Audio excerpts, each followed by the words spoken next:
안녕하십니까. 무비썸 시간입니다. 오랜만에 저희가 또 만났고요. 네.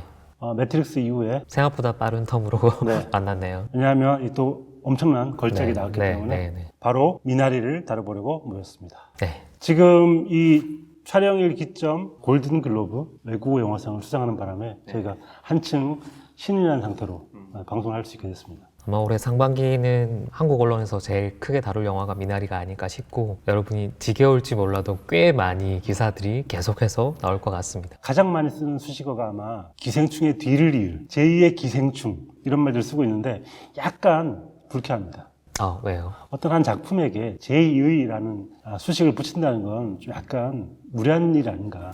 각자 나름의 또 색깔이 있기 때문에 제2의 기생충이라기보다는 제1의 미나리일 것 같고요. 네네네. 그런 의미에서 기생충과는 완전 다른 새로운 또 영화인 것 같습니다. 사실은 결이 완전 다른 영화고, 엄밀히 얘기하면 영화의 국적, 요즘은 사실 경계가 많이 무너져서 영화의 국적을 따지는 게 크게 의미 없긴 한데, 그래도 이 영화는 엄연하게 미국에서 만든, 미국 자본으로, 미국 회사가 미국 관객들 대상으로 네. 마케팅을 하는 미국 영화죠. 그렇지만 어쩐지 미국 영화인데 미국 영화 같지 않고 한국 영화인 듯 한국 영화 아닌. 그렇죠. 네. 네.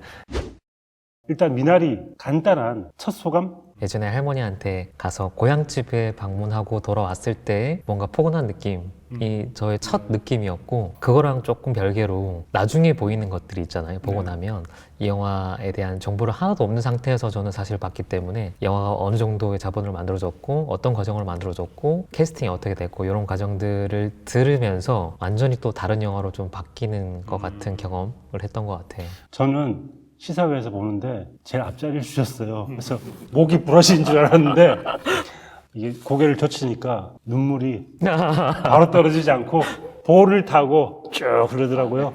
그냥 뚝 떨어지는 게 아니라 볼을 타고 눈물이 떨어지는 걸 느끼면서 네, 봤다. 이번에 골든글로브를 타면서 이제 정의삭 감독이 소감을 얘기할 때 네.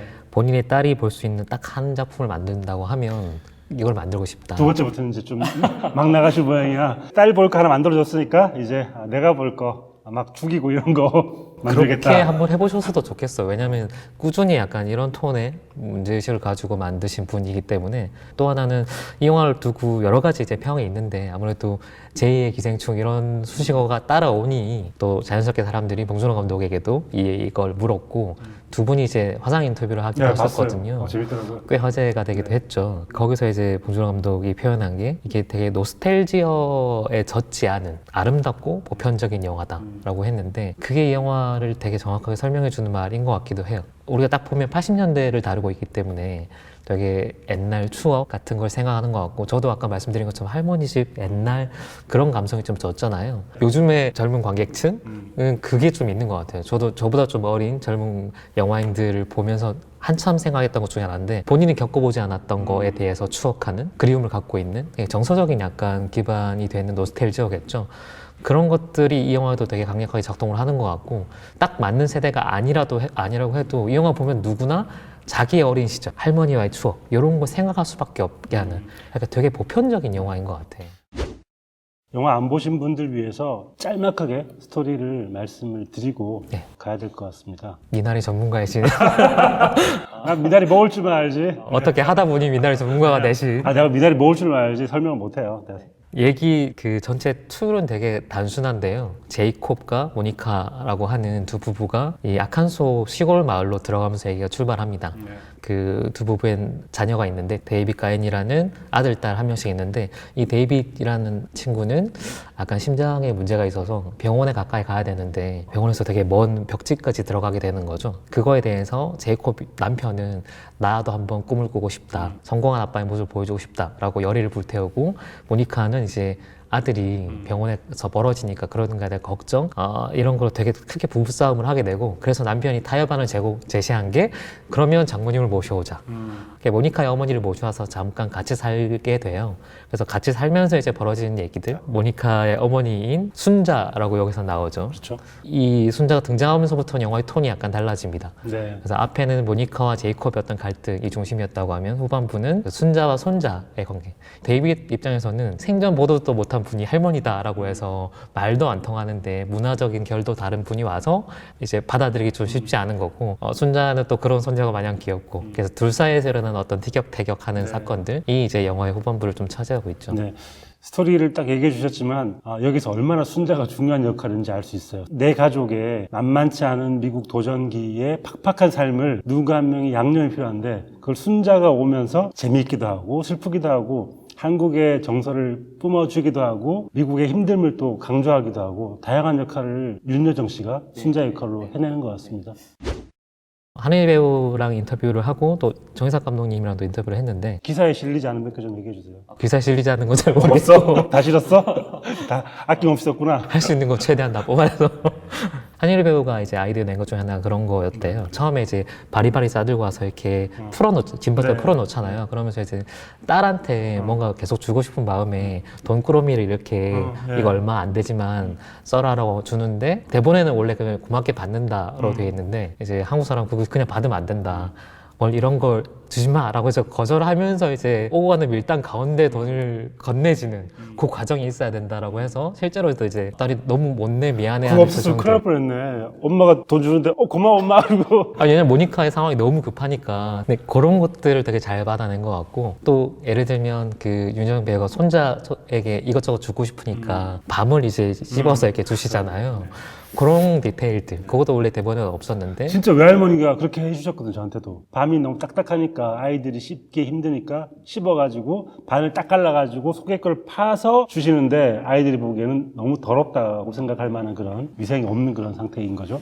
그게 약간 문화적인 공기라고 해야 될까요? 우린 딱 보는 순간에 애틋하고 그립다라는 느낌이 들 거고, 또 이게 낯선 관객들 같은 경우, 특히 미국 관객들 같은 경우는 왜 저래? 라고 어쩌면 손자 데이빗의 입장에서 영화를 보게 될 텐데 조금씩 이제 벽이 무너져가는 과정들을 잘 그리고 있는 거죠. 이 윤여정 선생님이 인터뷰를 지금 꽤 많이 하시잖아요. 네. 지금 벌써 26관왕?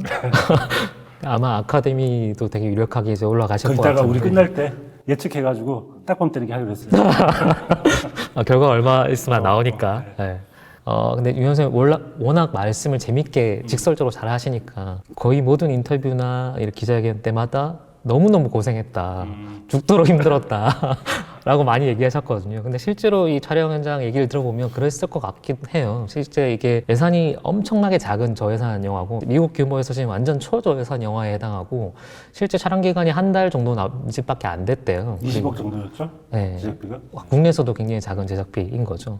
그리고 트레일러에 다 같이 모여 살면서 찍을 때 또 한여름이었기 때문에 너무 더웠는데, 윤 선생님 말로는 에어컨도 잘 나오지 않는 숙소에서 다 같이 옹기종기 진짜 이 미나리 영화에 나오는 가족처럼 산 거예요. 그런 트레일러에서 거실에서 다 같이 자고 저녁도 같이 먹고. 그 에피소드가 되게 재밌었어요. 스태프들 찾아오잖아요. 혹은 지인들 우리로 좀 커피차 보내는 것처럼 안부차 방문을 했는데 방문해서 아무도 벗어나지 못했대요.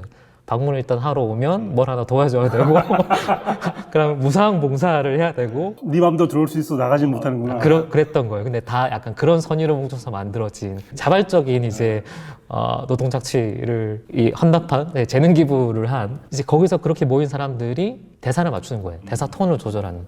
실제로도 이 영화의 대사가 굉장히 리얼하잖아요. 사실 또 미국에서 만들어진 영화임에도 불구하고 기자회견 때 제일 많이 나왔던 질문 중에 하나가 외국인이 하는 한국어, 뭐 이걸 어떻게 톤을 조절했냐, 또 거기서 영어 나올 때 영어는 어떻게 써야 되고, 그런 것들의 억양 같은 거 굉장히 잘 맞추고 있는. 여기서 스티브 영 같은 경우는 한국 사람이란 말이에요. 한국에서 건너간 1세대이기 때문에 한국말 굉장히 유창하게 해야 되고 우리 영어를 좀 어눌하게 해야 되고. 유창한데 약간 10년 정도의 외국생을 했기 때문에 한국말을 조금은 잊어버린 듯한 느낌의 뉘앙스. 그런 것들 다 살려야 되기 때문에 실제로 시나리오에서 대사는 엄청 많이 바뀌었다고 하고, 그 대사 톤들 만드는데 배우들 그리고 스태프들 함께 참여했던 스태프들의 공이 상당히 컸다고 하더라고요. 아 그러고 보니까 스티븐 연이 잘못했네. 제작자잖아요. 제작비 좀 많이 땡겨오지. 미나리는 정의사 감독님 네 번째 장편인데 첫 번째 장편인 문유일 안가보라는 작품이 있어요. 근데 굉장히 특이한 게 미국에서 이제 영화 공부를 하고 연출 공부를 하시는 감독님이 첫 장편으로 르완다 영화를 찍었어요. 르완다에 가서 이 영화는 여러 가지 기록들이 있는데 르완다어로 찍은 첫 번째 장편 그 영화입니다. 그러니까 르완다에도 르완다어로만 찍은 장편 그 영화가 없는 거예요. 아, 그래요? 이 영화 거의 첫 번째 장편 그 영화. 르완다에서는 영화 산업 자체가 없는 이제 영어로 찍거나 아니면 다른 말로 하는데 르완다어로 와. 순수하게 이루어진 이제 첫 번째 장편 그 영화였고, 근데 이게 되게 특이한 게 아내분과 이제 결혼하고 나서 이제 봉사활동을 하러 르완다로 가셨는데 르완다 친구들에게 본인이 해주시는 게 없냐, 우리로 치면 약간 재능 기부에 가까운 영화를 좀 가르쳐 줘야겠다. 근데 영화를 가르쳐 주기 제일 좋은 게 뭐냐면 찍어보는 거잖아요. 네.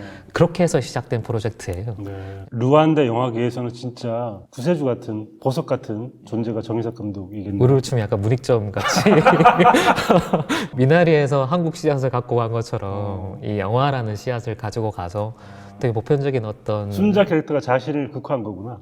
그런 것도 있는 것 같아요. 감독님이 실제로 여러 번 얘기했는데 네. 이 영화에 여러 캐릭터가 나오잖아요. 가족만 해도 4인 가족에 거기에 이제 할머니가 끼어드는 거고, 그 커뮤니티에 잘 섞이지 못하는 폴이라는 외국인까지 다 조금씩 자기 일면이 녹아있다라고 하더라고요. 그럼요. 창작자들은 누구나 공감할 텐데 캐릭터들을 만들 때, 인물을 만들 때 약간 창조주처럼 입김을 불어넣어서 나 같은 모습들을 반영을 하게 돼 있기 때문에 모든 등장인물들이 감독에 조금씩 반영할 수밖에 없을 것 같아요. 이 영화에서 재미있게 보는 방법 중에 하나가 제가 이제 제안을 하자면 캐릭터 접근법인데요. 한 명씩을 빼보는 거예요. 이 가족에서 아빠를 빼보거나 엄마를 빼보거나 데이빗을 빼보거나 앤을 빼보거나 순자를 빼보거나 한 명씩 뺐을 때 완전히 조합이 달라져요. 그래서 그 한 명씩 뺐을 때 어떤 이야기가 펼쳐질까? 아빠가 없다면 이렇게 힘든 곳으로 오지 않았겠죠. 그렇죠. 엄마가 없다면 버티지 못했을 거예요. 데이빗이 없었다면 여기서 살아갈 이유가 있죠. 병원도 가깝지 않아도 되니까. 순자가 없었다면, 이런 식으로 한 명이 없었다면 했을 때 꼭 다 필요한 거예요. 그런 면에서 이 구조 자체가 감독이 얼마나 고심한 구조인지를 알 수 있는 것 같습니다. 실제로 인터뷰를 해보니 처음에 이 초고를 쓸 때까지는 딱 한 달 정도밖에 안 걸렸대요.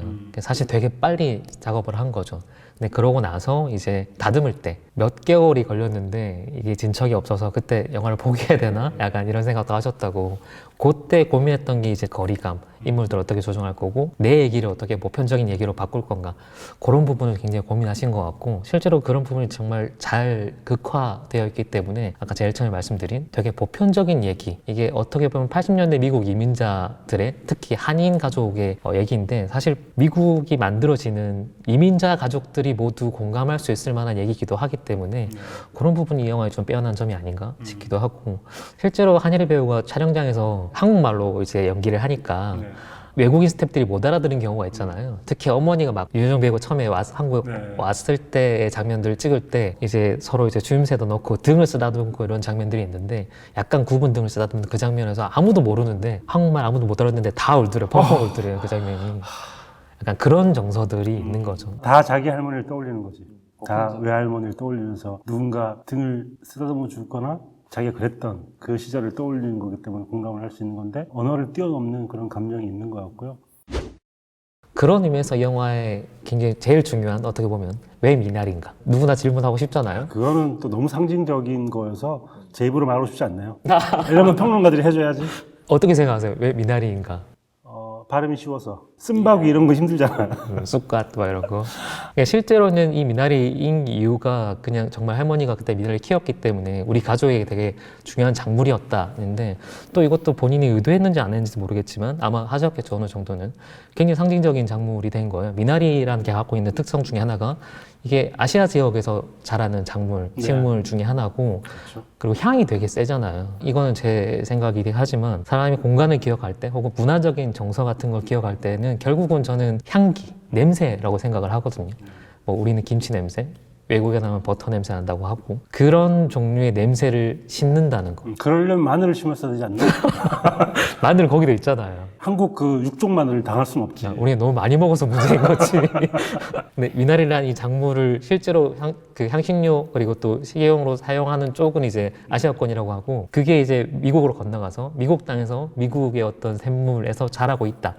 그게 사실 되게 상징적인 것 같아요. 미나리가 어원을 따져보면 물나리예요. 물에 자라는 그 날인데 개나리처럼 흔해 빠진 풀로 생각을 했던 거고 잡초와 거의 다를 바가 없다고 생각을 하는데 이게 잘 자라고 먹을 수도 있기 때문에 널려있지만 도움이 되는 그런 작물에서 아마 선택을 했을 것 같아요. 네네네. 그것도 되게 중요한 요소겠죠. 스티븐 연 연기도 저는 무척 좋았습니다. 근데 연기 얘기를 하자면 저는 윤여정 배우님이 워낙 뭐 모든 분들이 지금 칭송을 하고 있고 제가도 뛰어나지만 한예린 씨가 저는 너무 놀랐던데요. 네네. 한예린 씨가 의외로 클로즈업이 무척 많은 장면인데 클로즈업을 다 소화를 하고 클로즈업에 대사 없는 눈빛으로 모든 것들을 설명하는데 가슴이 쿵쿵 내려앉는 장면들이 너무 많았어요. 우리는 되게 나중에 평가할 때 되게 쉽게 얘기하잖아요. 눈빛으로 얘기한다. 연출할 때 감정을 표현한다. 근데 그게 사실은 결과적으로 그렇게 이미지가 만들어지고 창조되긴 하지만 쉽지 않은 거의 불가능에 가까운 작업이잖아요. 근데 이 영화에서 배우들은 실제로 그걸 다 해내고 있고 저 제일 인상 깊었던 장면은 제이콥과 모니카가 나중에 크게 싸우고 이제 거의 갈라지기 직전 식료품 마트 앞에서 큰 다툼을 벌이잖아요. 거기서 이제 서로를 바라볼 때 눈빛이 이 영화에서 꽤 오래 보여주거든요. 사실 스토리를 전달하는 게 목적이라고 하면 그 장면은 되게 낭비예요. 왜냐면 앞에 한번 이미 했고 중복인데다가 잡고 있는 시간도 꽤 길어요. 얼굴만. 표정만 그렇죠. 계속 보여주는. 근데 그때 보여준 두 사람의 표정이 이미 모든 걸 다 말해주고 있는 것 같은. 우리는 이미 강을 다 건넜어. 하지만 이걸 놓기는 싫어. 라고 하는, 뭐냐, 말로 설명하면 되게 구태연한데 그런 장면들의 의지들이 막 보이는데 그거를 배우가 연기를 하고 중요한 것도 감독이 그걸 찍은 다음에 꽤 긴 시간을 영화에서 할애해 준다는 거죠. 그 장면 앞거는 그거 아니에요? 슈퍼마켓 주인 나오는 거? 그게 또 되게 좋았어요. 왜냐하면 거기서 정말 진지하게 배우의 클로즈업까지 가면서 표정에서 말할 수 있는 뭔가들을 되게 오래 잡고 있는데 갑자기 맥을 탁 끊잖아요.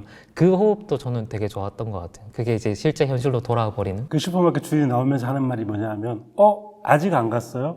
그러니까 이들이 그만큼 오랫동안 싸웠다는 이야기를 그 사람의 대사로 보여주는 거죠. 너희들 나간 지가 아까인데 지금까지 뭐 했어? 계속 싸우고 있었던 거야? 를 정말 아무렇지도 않게 그 대사 한마디로 딱 하고 약간 멋쩍어 하면서 그들이 서둘러서 집으로 가게 되는 그 과정이 아주 리얼하면서도 이 둘의 관계를 딱 보여주는 장면이었던 것 같네요. 아역도 둘 다 어마어마한 연기를 보여줬는데 네. 데이비드 역할은 연기를 처음 하는 거라 그러더라고요. 네네. 둘 다. 어떻게 그럴 수가 있지? 사실 가끔 그런 아역들이 나오잖아요. 저는 예를 들면 탐정 활동에 나왔던 그 아역 같은 경우도 자연스럽게 영화를 초월하는 귀여움을 보여주거든요. 이 영화에서 앨런 킴이라고 하는 요 아역 남자 배우도 모든 귀여움을 독차지하고 있고 중심을 또 한편으로 잡아주고 있는 어떻게 보면 윤정 배우랑 맞상대하면서 안 밀려야 되는 거잖아요.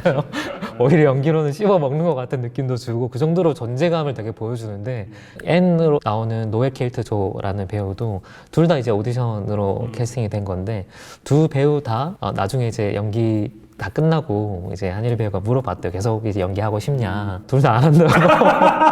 진짜? 너무 힘들었다고. 몸이 힘든 게 아니라 감정을 표현하고 이러는 게 아니요, 처음이니까 몸이 너무 힘들었대? 힘들었다고. 카메라 앞에서는 특별히 연기를 한다는 느낌이 없었나 봐요. 그래서 나올 수 있는 훨씬 더 자연스러운 연기들을 보여줬고 촬영 현장이 갖고 있는 좀 열악함 날씨도 그리고 덥고. 날씨가 제일 큰 문제였던 것 같고. 근데 저는 아이들 연기를 보면 그 뒤에 있는 감독의 모습이 보이잖아요. 예를 들면 윤가은 감독님의 영화 보면 그런 연기를 잘 컨트롤하는 감독의 모습이 보이는 것 같은 느낌이 있거든요. 전 이번 연기에서도 아이들의 연기를 보면서 감독님이 정말 좋은 분이구나 이런 생각을 하게 되더라고요. 자, 골든글로브에서 또 외국 영화도 받았기 때문에 많은 분들이 보수적인 골든글로브보다는 아카데미가 좀 더 개방적이라고 생각을 하게 된 것 같고요. 미나리가 좀 상을 받을 수 있지 않을까라고 예측을 많이 하시는 것 같습니다. 어떻게 보십니까? 제일 유력한 거는 뭐 너무 많이 나오는 여우 조연상. 사실상 이것도 여우 조연이라고 해야 될지 잘 모르겠지만 조연이 아닌가? 네.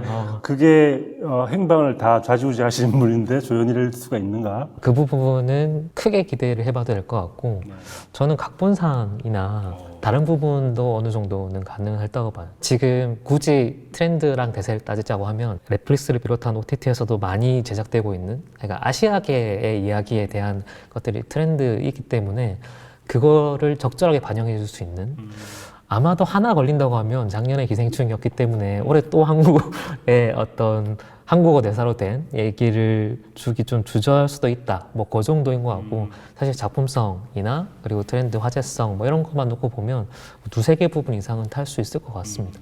저는 더 많이 걸어야 되겠어요. 솔직히 희박하긴 한데 작품상 걸고 싶고요. 그리고 감독상은 꼭 우리 정유석 감독님이 이번 상 받고 꽃길 걸으셨으면 좋겠다는 마음으로 감독상도 걸어보고요. 각본상은 이렇게 많은 명배우들이 함께 각본을 참여했는데 당연히 받아야 된다고 생각하고요. 여우 조연상. 이게 그 아카데미가 아니고 그냥 김중혁 어워드 이런 거 아니에요 지금?